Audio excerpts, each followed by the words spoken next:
ঈদুল আজহা। ঈদুল আজহা ও কুরবানি নিয়ে আজকে আমাদের জুমার খুতবা। তো হাজিরিন, আল্লাহ রাব্বুল আলামিন প্রত্যেক জাতিকে ঈদ দিয়েছেন।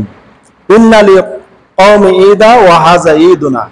আল্লাহ রাসূল বলেছেন যে সহিহ মুসলিমের হাদিস, প্রত্যেক সম্প্রদায়ের প্রত্যেক জাতির জন্য খুশির দিন আছে, ঈদের দিন আছে।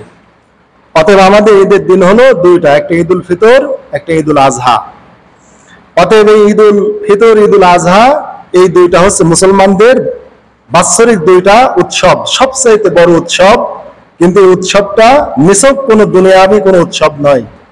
এই উৎসবটা আমাদের ইবাদত হিসেবে আল্লাহ তাআলা আমাদের দিয়েছেন। অতএব ঈদুল ফিতর এবং ঈদুল আজহা, এই দুইটা বাৎসরিক অনুষ্ঠানে আমরা যে ইবাদত গুলো করি, এটা আল্লাহ রাব্বুল আলামিন আমাদেরকে মহা প্রতিদান দেন।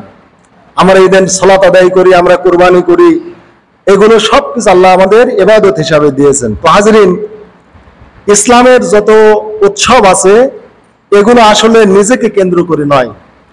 ইসলাম ভোগে খুশি নয়, বরং ত্যাগে খুশি হতে হয়। আল্লাহ তাআলা ইসলামের যে বিধানগুলো দিয়েছেন এগুলো ত্যাগ করতে হবে। ঈদুল ফিতর, আমাদের ফিতরা আদায় করে আমরা যাকাত আদায় করি। তো ফিতরা আদায় করে ঈদগাহে যেতে হয়। আল্লাহ রাসূল সাল্লাল্লাহু আলাইহি ওয়াসাল্লাম গরিবদেরকে ফিতরা দিতে বলেছেন, যেন ঈদুল ফিতরের তারা আনন্দে তারা অংশীদার হতে পারে। ঈদুল আজহা আল্লাহ আমাদের দিয়েছেন, ঈদুল আজহায় আমরা সামর্থ্যবানেরা কুরবানি করি। অর্থাৎ কুরবানি করে এর রক্ত মাংস এটা আল্লাহর কাছে যায় না, এটা দুনিয়াতেই থেকে যায়। কিন্তু মাংসগুলো আমরা, আল্লাহ হুকুম করেছেন তাই আমরা ভক্ষণ করি, আমরা এগুলো খাই। কিন্তু আমরা কি শুধু গোশত একাই খাবো? এটা তো অনেক পুষ্টিকর সুস্বাদু খাবার। এই খাবারে অন্যকেও শরীক করতে হবে। আমি শুধু নিজেই খাবো এটা না, অন্যকেও আমি এই খাওয়ায় আমি শরীক করব। এই জন্য আল্লাহ রাব্বুল আলামিন আমাদের সামর্থ্যবান ব্যক্তিদের উপর কুরবানি করা আল্লাহ আমাদের ওয়াজিব করেছেন। এই জন্য হাজিরিন, ঈদুল আজহা এবং কুরবানি নিয়ে আজকে জুমার আলোচ্য বিষয়। আল্লাহ তৌফিক দিলে সামনে জুমায় যদি আল্লাহ সুযোগ দেন, সেইখানে গিয়ে আমরা আরো এ সম্পর্কে জুলহজ মাসের ফজিলত, তারপরে জুলহজ মাসের বিভিন্ন কর্ম নিয়ে আমরা আলোচনা করব। তো আজকে যে বিষয়গুলো আমাদের না জানলেই নয়, আল্লাহ তাআলা কার উপর কুরবানি ওয়াজিব করেছেন, কতটুকু মাল থাকলে কুরবানি ওয়াজিব হয়, কোন কোন পশু দিয়ে কুরবানি হয়, কোন কোন পশুতে কুরবানি চলে না, তারপরে কুরবানি কিভাবে জবাই করব, কিভাবে কুরবানির গোশত বন্টন করব, এটা আমরা কিভাবে এই গোশত বিলি বন্টন করব বা সংরক্ষণ করব, বিভিন্ন বিষয় আছে। তো আল্লাহ তাআলা আমাদের জন্য তৌফিক দেন, আমরা যেন পবিত্র কোরআন এবং হাদিস থেকে এই ইবাদত সম্পর্কে পরিপূর্ণ জ্ঞান হাসিল করে এই মহা ইবাদতটি আমাদেরকে আল্লাহ পালনের তৌফিক দেয়। সকলে বলে আমিন। তো হাজিরিন, ঈদুল আজহা এটা হচ্ছে আরবি মাসের শেষ মাস, জুলহিজ্জা বা হজওয়ালা মাস। জুলহিজ্জা মানে হজওয়ালা মাস। এই মাসেই মূলত হজ শুরু হয়। যদিও হাজিরা মনে করেন কি 1 মাস বা 2 মাস আগে গিয়েছেন, শাওয়াল মাস থেকে আল্লাহ তাআলা হজের কথা বলেছেন যে আল হজ্জ আশহুর মালুমাত, হজের মাসগুলো সুনির্ধারিত, সুবিদিত। এই মাস 3টা, একটা হচ্ছে শাওয়াল, জুলকাদ আর জুলহিজ্জা। কিন্তু হজের কাজ কিন্তু শাওয়াল এবং জুলকাদে হয় না, হজের কাজ হয় জুলহজ মাসে। 8 তারিখ থেকে শুরু হবে, 9 তারিখে তারপরে আরাফাতের ময়দানে যেতে হবে, 10 তারিখে হাজিরা কুরবানি করবেন। এইভাবে আল্লাহর ইবাদতটা পালন করবেন। তো হাজিরিন, তাহলে কুরবানির যে ইবাদত আল্লাহ আমাদের দিয়েছেন, এটা কি শুধু আল্লাহ আমাদের দিয়েছেন? এই কুরবানি শুধু মূলত আল্লাহ আমাদের দেন নাই। অতএব আমরা যারা সামর্থ্যবান, আমরা কুরবানি করার সামর্থ্য রাখি, কুরবানি করছি, কিন্তু আমার কুরবানি কবুল হচ্ছে কিনা এটাই দেখার বড় বিষয়। আসলে গোশত মাংস এগুলি কোনো বিষয় না, কেননা এই গোশত মাংস কুরবানি ছাড়াও তো খাওয়া যায়। 5-10 কেজি গোশত কিনে নিয়ে এসেও গোশত খাওয়া যায়। কিন্তু আমরা যে ইবাদতটা করব, আসলে গোশতই তো খাবো, আল্লাহ গোশত খাওয়ার জন্য নির্দেশ করেছেন। কিন্তু আমাদের মূলত ঈমান, আকীদা, আমাদের নিয়াতে যেন গরমিল না হয়। নিয়াতের গরমিলের কারণেই কুরবানি নষ্ট হয়। লৌকিকতার জন্য বা সমাজ দেখানোর জন্য কোনো কাজ করলে বা আল্লাহর সন্তুষ্টির জন্য না করলে সেইটা ইবাদত হয় না। অতএব আসলে একটা কথা জেনে রাখেন যে এর গোশত আমরা খাবো, আমরা গরিব মিসকিনকে খাওয়াবো, আত্মীয়স্বজনকে খাওয়াবো। 1 টুকরা গোশত, মাংস, হাড় হাড্ডি কিছু আল্লাহর দরবারে যাবে না। তাহলে আল্লাহ তো আমাদের খাওয়ার জন্যই কুরবানি দিয়েছেন, তাহলে আমরা আল্লাহ খাওয়ার জন্য দিয়েছেন, কিন্তু খাওয়ার নিয়তটা আমরা রাখবো না, আমরা দিব আল্লাহর সন্তুষ্টির জন্য। অতএব আমরা কতটুকু গোস্ত পাবো না পাবো এই চিন্তা আমরা আগেই করব না।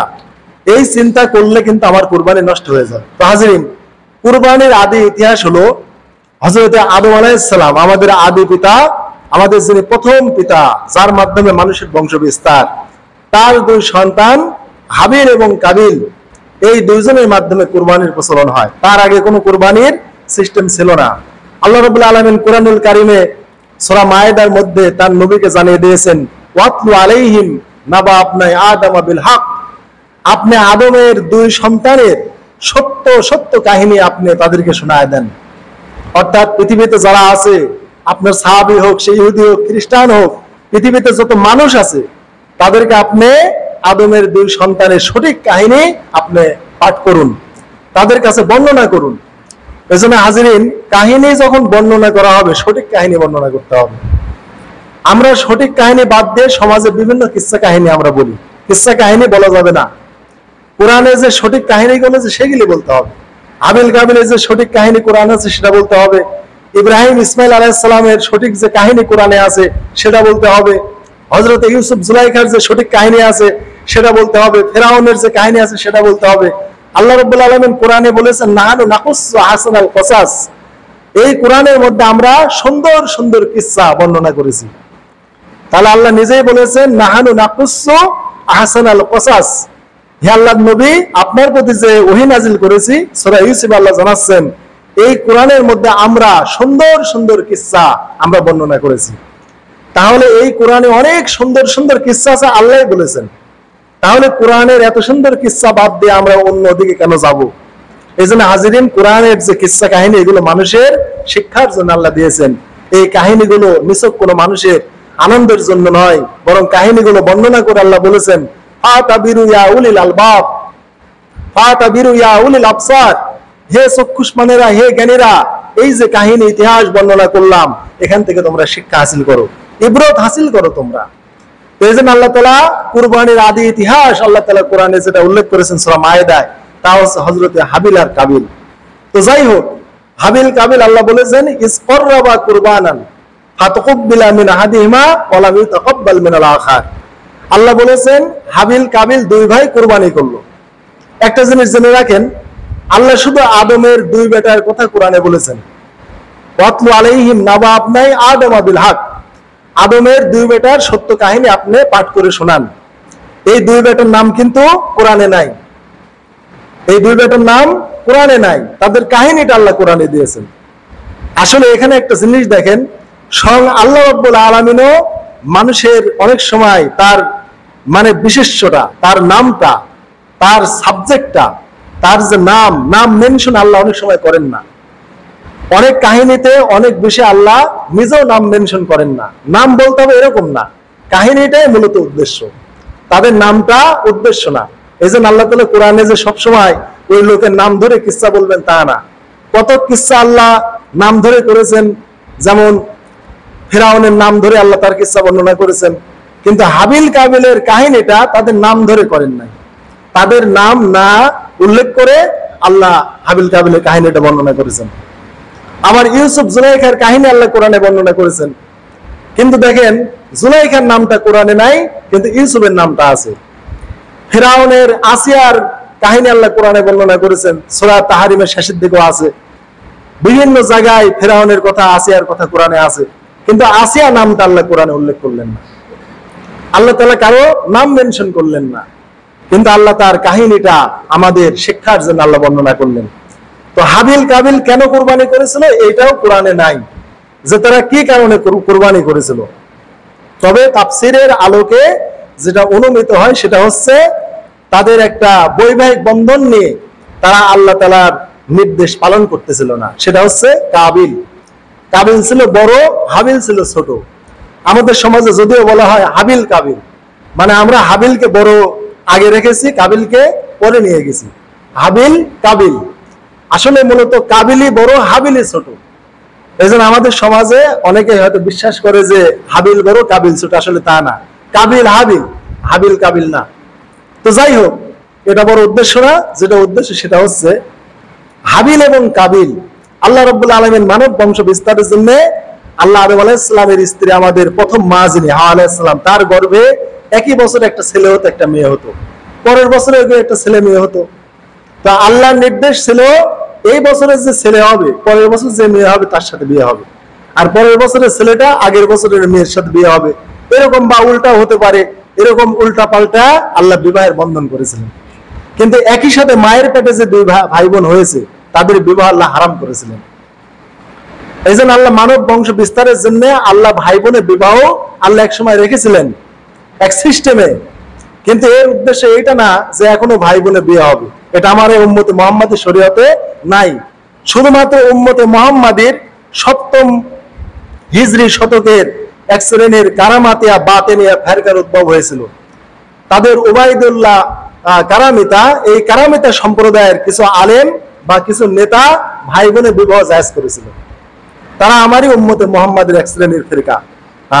এই কারামাতিয়া বাতেনিয়া ফিরকা, এই ফিরকারা ভাই বোনের বিবাহ জায়েজ করে। তো নাউজুবিল্লাহ, আল্লাহ সেখান থেকে আমাদের হেফাজত করুক। তো যাই হোক, আল্লাহর যেহেতু নির্দেশ এই বছরের ভাই পরের বছরের বোনকে বিয়ে করবে, তো কাবিলের সাথে যে মেয়েটার বিয়ে আল্লাহ তাআলা নির্ধারণ করেছেন সেই মেয়েটা অত সুন্দরী ছিল না, স্বাভাবিক ছিল। আর হাবিলের সাথে গর্ভে যে মেয়েটা ছিল অত্যন্ত সুন্দরী ছিল। তো যাই হোক, এই জন্য কাবিলের সাথে যে বোনটা হয়েছে ওইটা যেহেতু সুন্দরী ছিল, আর হাবিলের সাথে যে বোনটা হয়েছে ওইটা একটু অসুন্দরী ছিল, কিন্তু আল্লাহর বিধান হাবিলের সাথে যে মেয়েটা ছিল কাবিলকে ওকে বিয়ে করতে হবে, কিন্তু অত সুন্দরী তার পছন্দ হয় নাই। আর কাবিলের সাথে যে বোনটা হয়েছে ওটা অনেক সুন্দরী ছিল, তাই তার যুক্তি যেখানে আল্লাহর বিধান বলে কোনো কথা নাই। কথা হচ্ছে আমি আর সে একসাথে মায়ের পেটে থেকেছি, আমি আর সে একই সাথে মায়ের দুধ পান করেছি, আমি আর সে একই সাথে বড় হয়েছি, সমাজে চলেছি, বেড়ে উঠেছি। অতএব এমন কোন আইন আছে, বাধা আছে আমাদের বিয়েকে নষ্ট করতে পারে? নাউজুবিল্লাহ মিন যালিক। এখানে সে আল্লাহর নবী আদম আলাইহিস সালামের কথা দেখলো না, আল্লাহর নির্দেশকে ফলো করলো না, সে তার প্রবৃত্তির পূজারী হয়ে গেল, প্রবৃত্তির অনুসরণ করলো। তাহলে আল্লাহর নির্দেশের কাছে যারা অনুগত নয় তাদের কিন্তু কুরবানি আল্লাহ কবুল করেন না। কুরবানি তো দিবেন, অনেক টাকা পয়সা জোগাইছেন, কিন্তু কার কুরবানি কবুল হবে কারটা হবে না ওইটা আগে জেনে রাখেন, জেনে বুঝে তারপরে কুরবানির প্রস্তুতি নেন। তো যাই হোক, দুইজনের মীমাংসা হলো না। আদম আলাইহিস সালামের নির্দেশ কুরবানি করো, আল্লাহরও নির্দেশ কুরবানি করো। এখন কুরবানি করলে কবুল হবে কিভাবে বুঝবেন? সেই টাইমে নিয়ম ছিল তাকুলুন নার, আল্লাহ কোরআনে যেটা বলেছেন আসমান থেকে আগুন এসে সেটা জ্বালিয়ে দিত।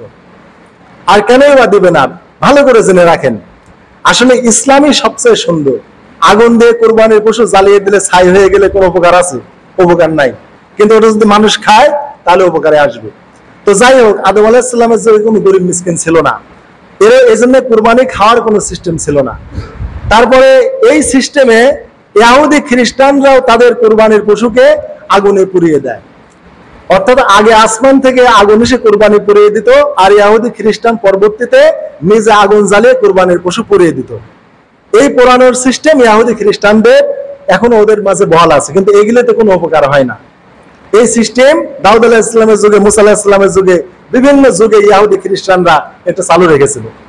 তো যাই হোক, তাদের এটাই মানবতায় কোনো কাজ করে নাই, মানবতার কল্যাণে আসে নাই। আর আমাদের কোরবানিটা মানবতার বা মানুষের কল্যাণে আসে।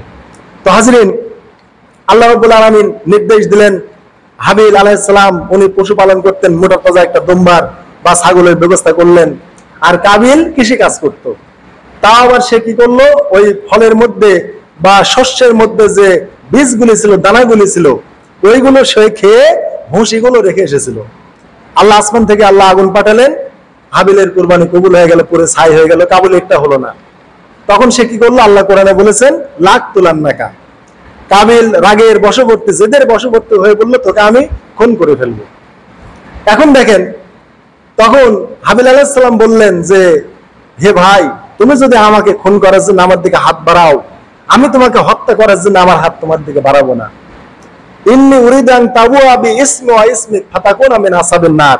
আমি চাই তুমি আমাকে মেরে আমার পাপ আর তোমার পাপ নিয়ে তুমি জাহান্নামে যাও। আর তিনি বললেন ইন্নামা ইয়াতাকাব্বালুল্লাহু মিনাল মুত্তাকিন, আল্লাহ শুধু মুত্তাকিনদের কুরবানি কবুল করেন। তাহলে এখন দেখেন, কুরবানি দুইজনই করেছিল, হাবিলও কুরবানি করেছে, কাবিলও কুরবানি করেছে। এখন হাবিলেরটা কবুল হলো, কাবিলেরটা কবুল হলো না। কেন হলো না? হাবিল আল্লাহর বিধানে অনুগত ছিল। আল্লাহ তার যে শরিয়ত দিয়েছেন, শরিয়তের বিধান দিয়েছেন, এই শরিয়তের প্রতি, আল্লাহর আদেশ নির্দেশের প্রতি, এবং তার পিতা নবী আদম আলাইহিস সালাম যে সুন্নাত জারি করেছেন, তার মাধ্যমে যে শরিয়ত আল্লাহ দিয়েছেন, সেই শরিয়তের প্রতি অনুগত ছিল, সেই শরিয়তের পাবন্দি করত, শরিয়তের নির্দেশগুলো সে ফলো করত। সে আল্লাহ তাআলার একটা মুত্তাকি বান্দা ছিল। কিন্তু কাবিল মুত্তাকি বান্দা ছিল না, শরিয়ত মানত না, আল্লাহকে ভয় করত না। এই জন্য কাবিলের কোরবানি কবুল হলো না। এখানে একটা সুন্দর একটা এরাবারি মানে আরবি গ্রামাটিক্যাল আছে, যারা ইলমুল মানি পড়েছেন, কোরআনে তাফসীর করতে এই সাবজেক্টটা লাগে। ইন্নামা ইয়াতাকাব্বালুল্লাহু মিনাল মুত্তাকিন। এই ইন্নামাটা ওয়াসিলাতুত তাকসিস বলা হয়, মানে কোন জিনিসকে নির্দিষ্টকরণ, মানে খাসকরণ, ওই কোন জিনিসকে তাসজিল করা, একবারে মানে চিহ্নিত করার জন্য, একবারে খচিত খোদাই করার জন্য, খাস করার জন্য ইন্নামা শব্দটা আরবি বাক্যে শুরুতে আসে। যেমন কুল ইন্নামা আনা বাশারুম মিসলুকুম, হে নবী আপনি বলে দেন আমি তোমাদের মতো মানুষ। আসলে ইন্নামা দ্বারা নবী মানুষই, মানুষের সাথে খাস। তিনি কোন নূরের তৈরি ফেরেশতা না, বা তিনি নূরের তৈরি না, তিনি মাটির তৈরি মানুষই। ইন্নামা ইলাহুকুম ইলাহু ওয়াহিদ, তোমাদের ইলাহ একই ইলাহ, মানে ইলাহটা আল্লাহ একের সাথেই খাস। দুই ইলাহ তিন ইলাহ কোনো কিছু হবে না, শুধু আল্লাহ। এই জন্য ইন্নামাটা ওসিলাতুত তাকসিস, বা কোন জিনিসকে নির্দিষ্টকরণের জন্য ব্যবহার হয়। তো এখানে ইন্নামা ইয়াতাকাব্বালুল্লাহু মিনাল মুত্তাকিন, অর্থাৎ শুধু মুত্তাকিনদের কুরবানি কবুল হবে। অতএব কোরআনের এই আয়াতের আলোকে আপনি মুত্তাকিদের মধ্যে পড়েন কিনা আগে দেখেন। মুত্তাকি কখন হবেন? যখন হাবিলের মতো হতে পারবেন। আল্লাহ যে আমাদের প্রতি ইসলামের শরিয়ত দিয়েছেন, আমাদের নবী মুহাম্মদ সাল্লাল্লাহু আলাইহি ওয়াসাল্লামের মাধ্যমে আমাদের যে আদর্শ দিয়েছেন, সুন্নাত দিয়েছেন, আমাদের যে ইবাদতগুলি দিয়েছেন, আল্লাহর হুকুম নবীর তরিকায় যদি আমি আপনার জীবন যদি পরিচালনা না করি, তাকওয়ায় যদি আমরা ভরপুর না হই, আমরা যদি শিরিক মুক্ত ঈমান না করতে পারি, বিদআত মুক্ত আমল তৈরি না করতে পারি, আমাদের ঈমান আমল তাকওয়া যদি ঠিক না হয়, কোনো দিন আমাদের কুরবানি কবুল হবে না। এটা আল্লাহ ইন্নামা এই শব্দ দ্বারা একবার আল্লাহ নির্দিষ্ট করে দিয়েছেন, তাকসিস করে দিয়েছেন, খাস করে দিয়েছেন। অতএব কুরবানি করার আগে ভেবে দেখুন আমরা কতটুকু আল্লাহর শরীয়ত পালন করতে পারতেছি। অতএব আল্লাহর কত বড় বড় বড় শরীয়তের আইন রয়েছে, ফরজ রয়েছে, কত বড় বড় ফরজ রয়েছে, সেইগুলোর খেয়াল নাই। আর একটা মানে সুন্নাত বা ওয়াজিব পর্যায়ের একটা কুরবানির একটা ইবাদত, এইটা করার জন্য ব্যতিব্যস্ত হয়ে গেছি। খাওয়া দাওয়া নেই, ঘুম নেই, হাটের হাট বেড়াচ্ছি, হাটে হচ্ছে আরেক হাটে, মানুষের বাড়ি বাড়ি ঘুরতেছি এই পশু পায়ের জন্য। কিন্তু আপনি একটা দিন হেঁটে মসজিদে আসলেন না আল্লাহর ফরজ ইবাদত পালনের জন্য। আপনি কেমন তাকওয়াবান, আর কেমন মুসল্লি, আর কেমন ইমানদার, এমন কেমন কুরবানিদাতা, যে আপনি বাড়ি বাড়ি আপনি পশু খুঁজে বেড়াচ্ছেন, আপনি একটা প্রাণী খুঁজে বেড়াচ্ছেন কেনার জন্য, কুরবানি দেওয়ার জন্য, আর একদিন হেঁটে আপনি ফরজ নামাজ মসজিদে পড়তে পারলেন না, আপনার কুরবানি আল্লাহ কবুল করবেন না। এই জন্য কুরবানি করার আগে ভেবে দেখুন কতটুকু শরীয়ত পালন করতে পেরেছেন। আর মুত্তাকি কারা? আল্লাহর ওলি কারা? আল্লাযিনা আমানু ওয়া কানু ইয়াত্তাকুন। ঈমানের পর তাকওয়া হাসিল করলেই সে মুত্তাকি হতে পারবে। আল্লাহকে ভয় করতে হবে। আপনার হৃদয়ে যদি আল্লাহর ভয় থাকে, আপনি কোনোদিন এক ওয়াক্ত নামাজ তরক করতে পারবেন না। কেননা আল আব্দু বাইনাল আবদি ওয়াল কুফরি তারকুস সালাহ, বাইনাল আবদি ওয়াল কুফরি তারকুস সালাহ, মান তারাকা সালাতা মুতাআম্মিদান ফাকাদ কাফার। যে নামাজ ছেড়ে দিল ইচ্ছাকৃতভাবে এক ওয়াক্ত ফরজ সালাত, সে কাফের হয়ে গেল। অতএব আল আহাদুল্লাযী বাইনানা ওয়া বাইনাহুম তারকুস সালাহ, আমাদের আর কাফেরদের মধ্যে একটাই পার্থক্য, সেটা হচ্ছে নামাজ তরক করা। নামাজ তরক করলে সে কাফের। সাহাবীদের ইজমা আছে, কান আসহাবু রাসূলুল্লাহ সাল্লাল্লাহু আলাইহি ওয়াসাল্লাম লা ইয়ারাউনা শাইআম মিনাল আমালি তারকু কুফরুন গায়রাস সালাহ। সুনানে তিরমিজি সহিহ হাদিস। কোন লোক যদি নামাজ তরক করত, সাহাবায়ে কেরাম তাকে কাফের বলতেন। অন্য কোন আমল তরক করলে তাকে কাফের বলতেন না। কুরবানি তরক করলে, হজ তরক করলে, যাকাত তরক করলে, বিভিন্ন ইবাদত আছে, কোন ইবাদত তরক করলে সরাসরি কাফের বলতেন না, বা তাকে কাফের বলে ফতোয়া দিতেন না, বা তাকে কাফের বলে মনে করতেন না। কিন্তু কোন সাহাবীদের যুগে যদি কোনো মানুষ নামাজ নামক ইবাদতটা তরক করত, তাহলে সকল সাহাবায়ে কেরাম তাকে কাফের মনে করতেন, তাকে কাফেরের খাতায় রেখে দিতেন, কাফেরের সমাজে রেখে দিতেন, তার সাথে কোনো তাদের সম্পর্ক থাকতো না। আর নামাজ পড়েছে, নামাজ পড়ার পরেও অনেক বড় বড় পাপে লিপ্ত আছে, তারপরে সাহাবায়ে কিরাম তাদেরকে মুমিন হিসেবে কবুল করেছেন। খারিজি আল্লাহ রসুলের সাহাবীদের যুগে উদ্ভব হলো। এই খারিজিরা ইসলাম থেকে বের হয়ে যাবে রসুল বলেছেন। শিকারের যেমন দেহে ভেদ করে তীর বেরিয়ে যায় আর এটা ফিরে আসে না শিকারের মালিকের কাছে, খারিজিরা ইসলামে পরিপূর্ণ ঢুকে আবার বের হয়ে যাবে, ইসলামে আর ফিরবে না। এরা জাহান্নামের কীট। আল্লাহ রসুলের বুখারীর হাদিস আছে, ইবনে মাজার হাদিস আছে। এই খারিজিরা সাহাবীদেরকে কতল করত, হত্যা করত, সাহাবীদেরকে গুপ্ত হত্যা করে করে তাদের শেষ করে দিত। তারপরে সাহাবায়ে কেরাম তাদেরকে কাফের বলতেন না, কেননা তারা নামাজ পড়তো, আল্লাহর জিকির করতো, বিভিন্ন ইবাদত তাদের মধ্যে ছিল। শুধু এই নামাজটার কারণে তারা তাদেরকে হত্যা করতো না। হযরত ওসমানকে যখন ঘিরে ফেললো, সহিহ বুখারীর হাদিস, মসজিদে নববীর ইমামতি কেড়ে নিল, খেলাফত কেড়ে নিল, তারপরে ওসমানকে বলা হলো আপনাকে তো তারা হত্যা করতে এসেছে, আপনাকে গৃহবন্দী করে ফেলেছে। আর ওই মুনাফিকেরা মসজিদে নববীর মেম্বার দখল করেছে, জায়নামাজ দখল করেছে। ওই মুনাফিকদের পিছনে যারা আপনাকে খুন করতে চায়, হত্যা করতে চায়, এরকম ঘাতকদের পিছনে কি আমরা জামাতে নামাজ পড়বো? হযরত ওসমান বললেন হ্যাঁ, তারা নামাজ পড়লে তাদের সাথে তোমরা নামাজ পড়ো। এইরকম কাটটা মুনাফিকদের পিছনেও সাহাবায়ে কেরাম নামাজের অনুমতি দিয়ে গিয়েছেন। এই জন্য মুসলিম উম্মাহর একমাত্র সিদ্ধান্ত, ফাসিক ইমাম হলেও তার পেছনে জামাতে নামাজ আদায় করতে হবে। যদি ইমাম ফাসিক হোক, আপনি জামাত তরক করতে পারবেন না। তাহলে আপনি কুরবানি করবেন, কিন্তু ইন্নামা এই ওসিলাতু তাকসিস, একটা হরফে তাকসিস দিয়ে আল্লাহ শর্ত করেছেন, তাকওয়া মুত্তাকি ছাড়া তার কুরবানি কবুল হবে না। অতএব এই নিয়মটা, শর্তটা খেয়াল রাখবেন। কুরবানির অনেক শর্ত আমরা বলি, হালাল টাকা হতে হবে, সুদের টাকা হওয়া যাবে না, ঋণের টাকা হওয়া যাবে না, বেনামাজির সাথে ভাগ নেওয়া যাবে না, বিভিন্ন কথা আমরা বলি। গোশত ওজন করে ভাগ করতে হবে, ভাগে কুরবানি করলে হাড় মাংস সব যেন সমান হয়, কারো ভাগে যেন কম না হয়। অনেক শর্ত আমরা বলি কুরবানি কবুলের, কিন্তু মৌলিক যে শর্ত ভাইরা, সেটা হচ্ছে তাকওয়া, ঈমান। এই শর্তটাই বলা হয় না, এই শর্তই বলা হয় না। একজন আরেকজনের বোঝা বহন করবে না। লা তাজির ওয়াজিরাতু বিজরা উখরা। আপনি 7 ভাগে কুরবানি দিলেন, হোক একজনের টাকা হারাম টাকা, ওর টাকার জন্য আপনার কুরবানি আল্লাহ বাতিল করবেন, আল্লাহ এত বড় জালেম না। ওই লোকের সাথে কুরবানিতে শরীক হওয়া নিষেধ, কিন্তু ওর জন্য আপনার ইবাদতটা নষ্ট হবে, এরকম না। এখন উনি আল্লাহর একটা ইবাদত পালনে উনি সত্যি আমার সাথে ভাগ নিয়েছেন, তার টাকাটা হালাল হতে পারে, কিন্তু সে অন্যান্য পাপে লিপ্ত থাকতে পারে, বিভিন্ন তার কারণ থাকতে পারে। তার টাকা হালাল নাও হতে পারে, তার টাকাটা হারাম হোক, কিন্তু আমার টাকা তো হালাল। আমি হালাল টাকা দিয়ে আমি হালাল প্রাণীতে আমি যোগদান করেছি, ওর জন্য ওর পাপের কারণে আল্লাহ আমারটা নষ্ট করে দিবেন, এরকম আইন ইসলামে নাই। এই আইন আল্লাহ দেন নাই যে ওর পাপের জন্য আমারটাও শেষ, এরকম আল্লাহ কোন সিস্টেম দেন নাই। কেউ কারো পাপের বোঝা বহন করবেন না। আল্লাহ আমার নিয়াত অনুযায়ী, আমার ইখলাস অনুযায়ী আল্লাহ আমাকে প্রতিদান ঠিকই দিবেন। কারণ আমি যখন নিয়াত করেছি, ইন্নামাল আমালু বিন্নিয়াত, আমরা নিয়াত করার সাথে সাথে আমাদের কুরবানি হয়ে গেছে, আল্লাহর দরবারে কবুল হয়ে গেছে। অতএব কুরবানির পশুর গলায় ছুরি চালাইয়া গোশত ভাগ করতে হবে, ভাগে কম বেশি না হলে আল্লাহ কবুল করবেন, এরকম না। আমরা যখনই নিয়াত করেছি তখনই আল্লাহ আমাদের সব লিখে দিয়েছেন। আর কয়টা? একটা লিখে দিয়েছেন। যখন করব আল্লাহ কমসে কম 10টা দিবেন, এর থেকে আরো 700, 7000 বিভিন্ন গুণ বাড়ানোর কথা আল্লাহ কোরআনে বলে দিয়েছেন। যে আল্লাহ যাকে চান অনেক গুণ বাড়িয়ে দেন, দ্বিগুণ বাড়িয়ে দেন। আল্লাহ বিভিন্ন কথা বলেছেন। অতএব আপনি একটা নেক কর্মের আপনি নিয়াত করেছেন, তখনই তো আল্লাহ আপনাকে সওয়াব দিয়ে দিয়েছেন। ইব্রাহিম আলাইহিস সালাম যখন নিয়াত করেছেন, ফালাম্মা আসলামা তাল্লাহু লিল জাবিন, আল্লাহ কোরআনে যেটা বলেছেন সূরা সফফাতে, ইসমাইলকে যখন তিনি কাঁধ করে শোয়ালেন, ছুরি চালাইছেন, এই কথা কোরআনের কোথাও নাই, হাদিসেও কোথায় নাই যে তিনি বারবার ছুরি চালাইছেন।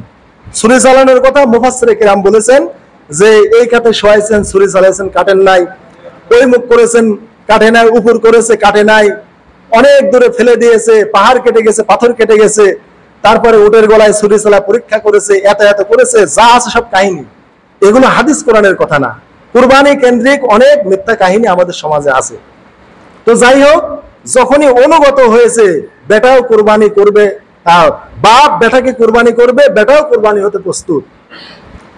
এবং আল্লাহ তাআলা স্বপ্নে এটা দেখাইছে যে ইন্নী আরাফাল ফিল মানাম আন্নী আযবাহুকা, বেটা স্বপ্নে দেখেছি তোমাকে আমি জবাই করতেছি।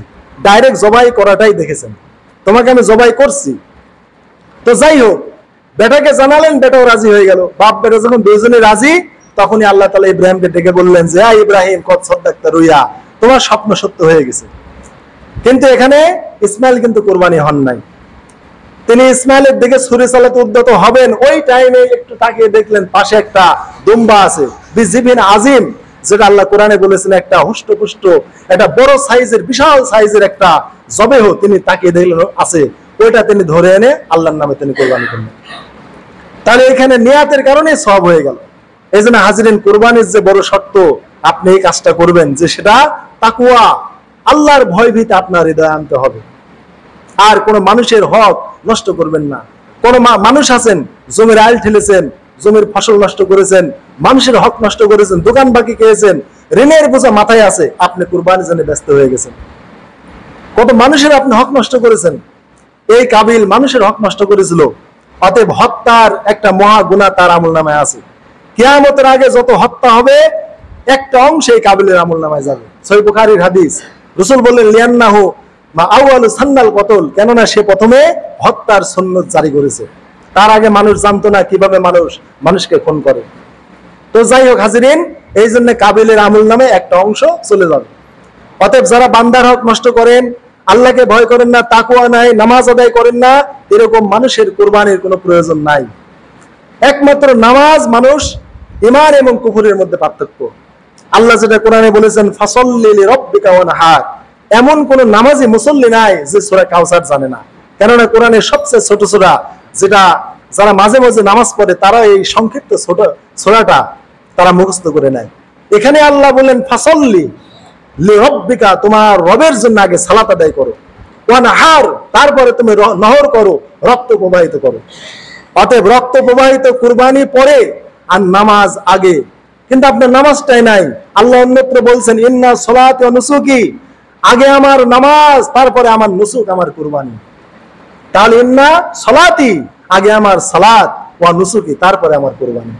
হাজিরিন, যে কাজে যে ইবাদতে টাকা লাগে না, পয়সা লাগে না, কোনো কিছুই লাগে না, ইমামও টাকার জন্য জোর করে না যে আমাকে মাসে মাসেই দিতে হবে, আমাকে প্রতিদিনই পারিশ্রমিক দিতে হবে, কোন ইমামও এরকম দাবি করে না। মাংনা ইবাদত, ইমামের পিছনে আদায় করে যাবেন, এই নামাজটা পড়তে পারলেন না আর আপনি 50,000, 60,000, 2 লক্ষ দিয়ে আপনি কুরবানির জন্য ব্যস্ত হয়ে গেলেন, এই ফতোয়া আপনাকে কে দিয়েছে?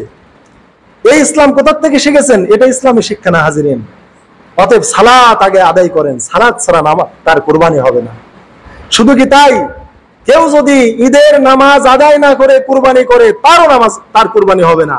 আল্লাহ রাসূলের সহিহ হাদিস, আল্লাহ রাসূলের এক সাহাবী ঈদের নামাজের আগে উনি কুরবানি করে গেলেন, করে গিয়ে তিনি ঈদের নামাজ পড়লেন। পরে আল্লাহ রাসূল ঈদের নামাজের পর ঈদগাহে তিনি কুরবানি করা শুরু করলেন। ওই সাহাবী বললেন ইয়া রাসূলুল্লাহ, এটা সুনানে আরবা'র হাদিস, আপনারা সুনানে নাসাই, ইবনে মাজাহ, আবু দাউদ, তিরমিজিতে গেলে হাদিসগুলো পাবেন। তো ওই সাহাবী বললেন ইয়া রাসূলুল্লাহ, আমি তো নামাজের আগেই আমি কুরবানি করে ফেলেছি, আমি কুরবানি করে আমি ঈদগাহে এসেছি। আল্লাহ রাসূল বললেন তোমার কুরবানি হয় নাই, তোমাকে আবার কুরবানি করতে হবে নামাজের পর। বলছে ইয়া রাসূলুল্লাহ, আমার যে আর কোনো কিছু নাই কুরবানি করার, তবে 6 মাসের একটা ছাগলের বাচ্চা আছে, আমি কোটা দিয়ে কুরবানি করতে পারবো? রাসূল বললেন হ্যাঁ, তুমি 6 মাসের ছাগলের বাচ্চা দিয়ে কুরবানি করো, তবে তোমার জন্য এটা খাস, আর কেউ করতে পারবে না আমার উম্মতের। বরং মেষ বা দুম্বা বা ভেড়ার যদি বাচ্চা 6 মাসের হয়, ওইটা যদি 1 বছরের মতো হুষ্টপুষ্ট হয়, তাহলে ওইটা দিয়ে করতে পারবে। কিন্তু ছাগলের বাচ্চা, এই 6 মাসের বাচ্চা, এটা শুধু তোমার জন্যই খাস, তুমি ছাড়া আর কারোর জন্য এটা জায়েজ হবে না, যেহেতু তুমি অন্যায় করে ফেলেছো। তাহলে ঈদের নামাজ না আদায় করে কুরবানি করলো, তার কুরবানি হয় না, তাকে ডবল করে কুরবানি করতে বলেছেন, তা একটা সুন্নাত নামাজ। শুধু আমাদের মাযহাবে কুরবানির নামাজটা ওয়াজিব। তাহলে আমাদের মাযহাবে ঈদের সালাত ওয়াজিব, অন্যান্য মাযহাবে, শাফিঈ মাযহাবে ঈদের নামাজ সুন্নাতে মুআক্কাদা। এই ওয়াজিব বা সুন্নাত নামাজই হবে না, নামাজ না আদায় করেই কুরবানি করেছে, তাই কুরবানি বাতিল হয়ে গেছে। আর আপনি 5 ওয়াক্ত ফরজ সালাত, জুমার সালাত, যে সালাতের কথা আল্লাহ কোরআনে বলেছেন, 5 ওয়াক্ত ফরজ সালাত যেটা আল্লাহ কোরআনে বলেছেন, সেই নামাজ আপনি না পড়ে আপনি কুরবানি করবেন, এতই সহজ। আপনাকে এই ফতোয়া কে দিল? আর এই শরীয়ত আপনাকে কে শেখালো যে আপনি 5 ওয়াক্ত ফরজ সালাত, জুমার সালাতে ফরজ সালাত তরক করে আপনি কুরবানি করবেন আর আপনি কুরবানি হয়ে যাবে? ওই সাহাবী তো সুন্নাত সালাত, ওয়াজিব সালাত আদায় না করেই কুরবানি করেছে, তাও তার নিয়াত ছিল আমি কুরবানি করেই যা নামাজ পড়বো। তার তো নিয়াত এমন না যে আমি ঈদের নামাজে আমি যাব না, তার নিয়াত যে কুরবানি করেই আমি রাসূলের সাথে আমি জামাতটা ধরবো। নামাজ ছেড়ে দেওয়ার ইচ্ছা তার ছিল না, তারপরেও কুরবানি তার কবুল হয় নাই, তাকে রাসূল বলেছেন আবার কুরবানি করো। তার কোনো পশু নাই, একটা অবৈধ পশুকে বৈধ করে দিলেন। যে ছাগলের বাচ্চা 6 মাসি বাচ্চা আমরা কোরবানি করতে পারবো না, কিন্তু ভেড়ার বাচ্চা দুম্বার বাচ্চা 6 মাসি হলে পারবো। তাহলে একটা অবৈধ জিনিসকে আল্লাহ রসুল বৈধ করে দিলেন তার জন্য। কেন? এই নামাজটা সে আদায় না করে সে কোরবানি করেছিল। কত বড় শাস্তি তাকে আল্লাহ রসুল সাল্লাল্লাহু আলাইহি ওয়াসাল্লাম দিলেন, পানিশমেন্ট দিয়ে দিলেন যে এই কাজটা যেন না হয়। তাহলে আপনি 5 ওয়াক্ত সালাত আদায় করেন না, জুমা আদায় করেন না, কোরবানির জন্য ব্যস্ত হয়ে গেছেন, এটা শরীয়ত না, এটা ইসলাম শিক্ষা দেয় না। অতএব হাজিরিন, ইন্নামা ইয়াতাকাব্বালুল্লাহু মিনাল মুত্তাকিন, এই ইন্নামা দ্বারা তাকসিস করা হয়েছে শুধু আল্লাহ তাকওয়াবান মুত্তাকি, এদের কুরবানি আল্লাহ কবুল করবেন, আর কারোটা আল্লাহ নেবেন না। এই জন্য আল্লাহ বলেছেন লা ইয়ানালাল্লাহু লুহুমুহা ওয়ালা দিমাউহা ওয়ালাকিন ইয়ানালুত তাকওয়া মিনকুম, কখনো এই কুরবানির রক্ত মাংস এগুলো আল্লাহর কাছে পৌঁছে না। ওয়ালাকিন ইয়ানালুত তাকওয়া মিনকুম, তোমাদের যে তাকওয়া আছে, অন্তরের খোদাভীতি, এইটা আল্লাহর কাছে চলে যায়। লা ইয়ানালাল্লাহ, যারা আরবি গ্রামাটিক্যাল জানেন, আপনারা জানেন নফি তাকিদ বলান, যা ভবিষ্যৎ কালকে একবার তাবিদ করে দেয়, মানে স্থায়িত্ব করে দেয়, যে কখনোই পচবে না, অর্থাৎ পচতেছে না, কখনোই পচবে না, কোনো দিনই পচবে না, এরকম অর্থে নফি জিয়াদ বলান দরফুল মুস্তাকবিল মারুফের সিগা ব্যবহার হয়। তাই এখানে আল্লাহ লা ইয়ানালাল্লাহ বললেন, কখনোই পচবে না। অতএব যেটা আল্লাহ বলে দিলেন কখনোই পচবে না, আপনি এটা করার জন্য ব্যস্ত হয়ে গেলেন। পচবে কখন? আপনি তাকওয়া নিয়ে শরীয়তের বিধানগুলো পালন করে যখন আপনি কুরবানি করবেন, তখনই আপনার কুরবানি কবুল হবে। হাজিরিন, আপনি জেনে রাখেন 5 ওয়াক্ত ফরজ সালাত আদায় করেন না, জুমার সালাত আদায় করেন না, আপনার কুরবানিটা কেমন জানেন? আপনার কুরবানিটা হলো পরনের লুঙ্গি খুলে মাথায় পাগড়ি বাঁধার মতো। পরনের লুঙ্গি পুরুষের নাভির থেকে হাঁটুর নিচ পর্যন্ত পরিধান করা ফরজে আইন, এটা তরক করলে গুনাহ হবে। মরার পরে তাকে এই অঙ্গ দেখা যাবে না। যারা মানে লাশকে, মায়েতকে যারা গোসল করাবেন, তারা এই অঙ্গের নিচ দিয়ে, কাপড়ের নিচ দিয়ে এই গুপ্তান অঙ্গটুকু ধৌত করতে হবে। আপনি তার মানে কাপড় খুলে উলঙ্গ করে এই নাভির থেকে হাঁটু পর্যন্ত ন্যাংটা করে আপনি লাশ ধোয়াতে পারবেন না। সে তো মরে গেছে, তারপরেও পারবেন না। এই অঙ্গের মধ্যে হাত প্রবেশ করিয়ে কাপড়ের ভিতর দিয়ে আপনাকে নাড়া দিয়ে লাশ ধোয়াতে হবে। তাহলে এই অঙ্গটুকু এত বড় ফরজ, এই ফরজ সতর। তাহলে এই ফরজ সতর ঢেকে রাখা ফরজ এই অংশটুকু। তারপরে ওই ব্যক্তি কি করলো? পাগড়ির ফতোয়া শুনেছে, রসুল পাগড়ি পরেছেন, পাগড়ি পরে জুমা সালাত আদায় করেছেন, পাগড়ি পরে যুদ্ধ করেছেন, মক্কা বিজয়ের দিন পাগড়ি তার মাথায় ছিল, জুমার দিনে সহিহ মুসলিমের হাদিস, পাগড়ি পরে তিনি খুতবা দিয়েছেন, নামাজ পড়িয়েছেন। এই পাগড়ির বয়ান শুনে একবারে এক টান দিয়ে লুঙ্গি ফেরে বা ফাড়া লুঙ্গি মাথায় বেঁধে ফেললো, কিন্তু ওনার ফরজ নাই। উনার কি নাই? উনার ফরজ নাই। উনার পরিধেয় বস্ত্র যেটা ফরজ ছিল সতর ঢাকা, সেইটাই নাই। তাহলে ফরজ তরক করে উনি সুন্নাত আদায় করলো। আপনার 5 ওয়াক্ত ফরজ নাই, জুমার সালাত নাই, আপনি কুরবানির জন্য ব্যস্ত হয়ে গেছেন। আপনি যেন ওই পাগলের মতো আপনি লুঙ্গি খুলে আপনি মাথার পাগড়ি বাঁধছেন। এইরকম নিহুদ মানে বেহুদা নিরর্থক কাজ আপনি করেছেন। আপনি বুঝেন না কি অন্যায় করলেন। অতএব আপনি যদি এরকম, যে লোক লুঙ্গি খুলে পাগড়ি বাঁধে সে যেমন লাঞ্ছিত, অপমানিত, সমাজে একটা পাগল বলে উপাধি পাবে, ঠিক ইসলামের শরীয়তের ফরজ বিধানগুলো আদায় না করে আপনি যদি কুরবানি করেন, ঠিক ওই পরনের লুঙ্গি খুলে পাগড়ি বাঁধার মতো আপনিও নিরেট বোকা, নিরেট পাগল ইসলামের শরীয়তে। আপনার শরীয়তের কোনো জ্ঞান নাই। কুরবানির ব্যাপারে আল্লাহ কথাগুলোই আল্লাহ কোরআনে বলে দিয়েছেন। অতএব কুরবানি করার আগে নিজের ঈমানকে ঠিক করে ফেলুন। এখনো সময় আছে, আজকেই জিলহজের চাঁদ হয়তো উঠে যাবে, সেটা আমল আছে।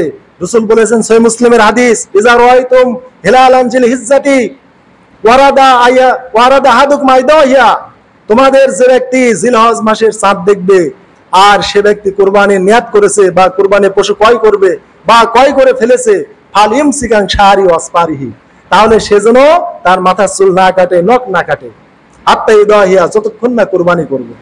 তাহলে কুরবানি শুধু কিনলে হবে না।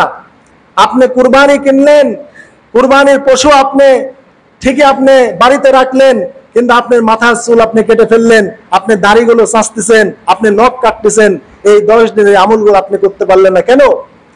রাসূল বললেন ফাল ইমসিকান শারি ওয়াসপারিহি, সে যেন তার মাথার চুলে এবং তার নখে হাতি না দেয়, স্পর্শই না করে। তার মানে এগুলো যেন সে না কাটে। আপনি কুরবানির পশু কিনে নিয়ে এসে আপনি 2 দিন 3 দিন বা 7 দিন পরে ক্লিন শেভ করতেছেন, দাড়িগুলো চাঁচতেছেন, এটা কে দিয়েছে? এই ফতোয়া কে দিল? রাসূলের সহিহ মুসলিমের হাদিস। কুরবানির নিয়াত করলে চাঁদ যখন দেখবেন, চাঁদ দেখার পরে আপনি একটা কুরবানির পশু কিনে ফেলেছেন, এই পশু কেনার পরে আপনি আর দাড়ি ছাঁচতে পারবেন না। এটা কার আইন? আল্লাহ রাসূলের সহিহ মুসলিমের আইন। আপনি মাথার চুল কাটতে পারবেন, আপনি নখ কাটতে পারবেন না। কতক্ষণ? হাত্তা ইউদাহিয়া। আল্লাহ রাসূল বলেন যতক্ষণ না কুরবানি করা হবে। তাহলে কুরবানি যতক্ষণ না হবে আপনি নখ কাটতে পারবেন না, আপনি চুল কাটতে পারবেন না। আর দাড়ি তো অবশ্যই পারবেন না। কিন্তু আপনি কুরবানি করার পর আপনি দাড়িগুলো ছেঁচে ফেললেন, আপনি কুরবানি বুঝেন নাই। আপনি একটু আল্লাহর জন্য রাখতে পারলেন না, আর আপনি 2 লক্ষ টাকার পশুগুলো আপনি ছুরি চালাই দিলেন, কুরবানি হয়ে গেল।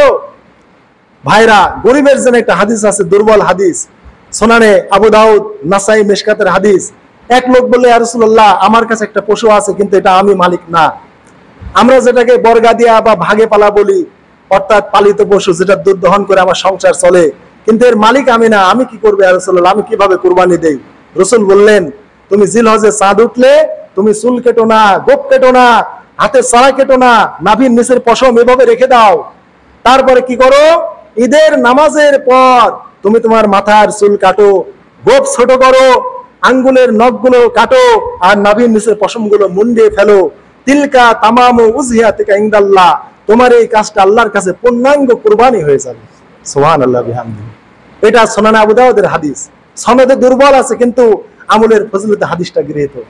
হাজরিন, কুরবানি করবেন, আপনার 2 লক্ষ টাকা পশু, 5 লক্ষ টাকার আপনার উট কিনেছেন, গরু কিনেছেন, আপনি দাড়িগুলো চাচ্ছেন, আপনি ফাসেক। কিন্তু একটা গরিব মানুষ, বিশ্বাস করেন, মুখ এখানে মানে আমি ফাসেক না, মুখ খারাপ হয়ে যাবে। আমরা নাভির নিচের পশমকে কি বলি, সেই শব্দটা আমি বলতে পারতেছি না। একজন গরিব মানুষ নাভির নিচের পশম কেটেছে, সওয়াব পাবে। আপনার 2 লক্ষ টাকা পশু কুরবানি, আপনি অত সওয়াব পাবেন না, শুধু নিয়াতের কারণে। ওই গরিব মানুষটা ভেবেছে আল্লাহ আমাকে সামর্থ্য দেন নাই, হাজিরা হজে গিয়ে তারা চুল কাটতে পারছে না, নাভির পশম কাটতে পারতেছে না, নখ কাটতে পারতেছে না, আমি হাজিদের সাজে একটু আমি সজ্জিত হই, আমি একটু ভেকে ভিক্ষা মেলে আমি তাদের রূপ আমি ধরে রাখি। এটা আমার নবী শিক্ষা দিয়েছেন। হোক হাদিসটা দুর্বল, আমি তো সামর্থ্যবান না। অতএব এই গরিব মানুষের এই অকেজো পশম কেটে যে সওয়াব, আপনার বিশ্বাস করেন, আপনার এই কুরবানির তার মর্যাদা আল্লাহ বেশি দিতে পারেন। কোথায় আছেন? গরিবের নাভির নিচের পশম কাটানোর মর্যাদা আল্লাহ আপনাকে নাও দিতে পারে, যদি আপনি পরিপূর্ণ শরিয়াত না মানেন। আর এই গরিবটা আল্লাহর শরিয়াত মানার কারণে আপনার কুরবানির চাইতে ওর ওই অবাঞ্ছিত লোম কেটে বেশি সওয়াব পেয়ে গেছে। শরিয়াত বুঝেন? শরিয়াত কাকে বলে? এই জন্য আমি আর ওই শব্দটা মুখে নিতে পারতেছি না। এটা ওয়াজের ময়দান, আল্লাহর মসজিদ। আপনারা বুঝে রাখবেন, কুরবানি করার আগে এখনো নিয়াতকে দুরুস্ত করে ফেলেন হাজিরিন। যদি নিয়াত দুরুস্ত না করেন, আল্লাহ কুরবানি কবুল করবেন না। আল্লাহ তৌফিক দিলে সামনে জুমাবারের দিনগুলোতে কুরবানি জবের নিয়ম, গোশত বন্টনের নিয়ম, বিভিন্ন বিষয় নিয়ে আমরা আলোচনা করব ইনশাআল্লাহ।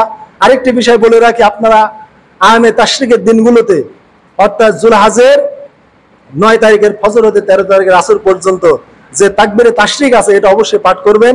এটা আপনারা খেয়াল করবেন এবং ইমামের কাছ থেকে তাকবীরগুলো আপনারা শিখে নেবেন। আজ যে কর্মগুলো বললাম, অবশ্যই এগুলো মেনে চলবেন। হারাম টাকা দিয়ে কুরবানি দেবেন না, হারামখোরের সাথে, বেনামাজির সাথে ভাগে কখনো যাবেন না। এগুলো আপনার গোশত খাওয়া হবে। আপনার মন চায় আপনি 2 কেজি গোশত কিনে খান, কিন্তু এদের সাথে আপনি ভাগে যান না। একা একা কুরবানি দেন। মানুষ কুরবানির কথা শুনলে আমি অনেক দেখেছি, তারা ছাগল কুরবানি দিতে চায় না।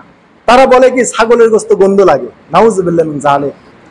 আল্লাহ রাসূল সাল্লাল্লাহু আলাইহি ওয়াসাল্লামের সহিহ হাদিস, তিনি কুরবানি দেওয়ার ইচ্ছা করলে 2টা বড় সাইজের, অনেক বড় সাইজের 2টা তিনি ছাগল কিনতেন বা দুম্বা কিনতেন বা মেষ কিনতেন, যেটা শিং আছে বা হুষ্টপুষ্ট বলিষ্ঠ সুন্দর চেহারা।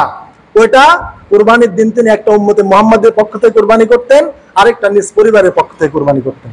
তাহলে আল্লাহ রাসূল সাল্লাল্লাহু আলাইহি ওয়াসাল্লাম ছাগল ভেড়া দিয়ে কুরবানি পছন্দ করতেন, আর আপনি বলছেন ছাগলের গোশত গন্ধ লাগে। তাহলে আপনি নিশ্চয় গরুর গোশত খান।